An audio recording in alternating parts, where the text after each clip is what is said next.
Hello mga kacharis! Charis na lang pala tatawag ko sa inyo, hindi na lang guys. So ayun nga, ang dilim na ng gulayan namin. Kaya ang ginawa ko, pinaandar ko yung light. Charis! Ala nga naman, hindi pa andarin? Uy, charis! Naglalaro pala ang kapatid ko dyan mga kacharit. Tingnan nyo naman si Rinrin, no, matamlay. At may nilapitan pa ako mga kacharit. Ayan pala yung honey. Pero hindi siya honey na liquid. Alam ko ano tawag dyan mga kacharit. Parang dyan galing yung liquid na honey mga kacharis. Gagas pala ang tawag sa amin niya mga kacharis. In English, honey, charis. So ayan mga kacharis, nilalaro ko pa talaga. So ayan nga mga kacharis, nilapitan ko si Rinre. Parang sad siya eh. Siguro inaway na naman yan. Ganyan pala ang view sa amin mga kacharis. By the way, kalsada pala yan mga kacharis.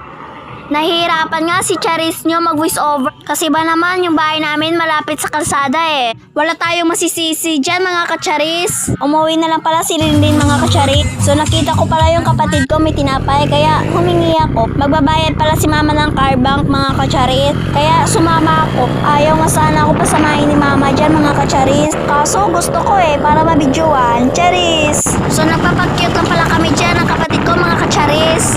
Alam nyo naman, feeling cute, charis! So ayun nga, malapit na pala kami mga kacharis.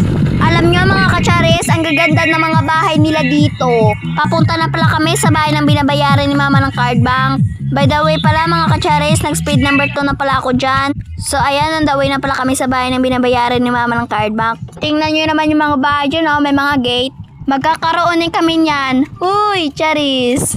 So ayan pala, grabe yung apoy pumupunta sa akin. Nagpapakyut na naman ako dyan mga kacharis. Kahit hindi naman cute. Huy, charis. Ayan, tingnan nyo naman yung apoy na yan oh. Nagfe-feeling na hindi naman ako pinagalitan dyan mga kacharis. Kahit pinagalitan. Huy, charis. So ayan, tingnan nyo naman yung bahay nila oh. Ang ganda. Kahit terrace lang, naka-tiles. Pati sahig nila, naka-tiles. Ayan pala yung naglilista kung sino nagbabayad. Pati yan na ba yung ang ganda din. Tingnan nyo naman mukha ng kapatid ko dyan, ang haga. Dikit ng dikit nga siya sa akin kasi natakot siya sa aso. Charis! So, pauwi na pala kami mga kacharit. Malapit na nga maubos yung minutes ko dyan. Minutes sa pagbibideo ha.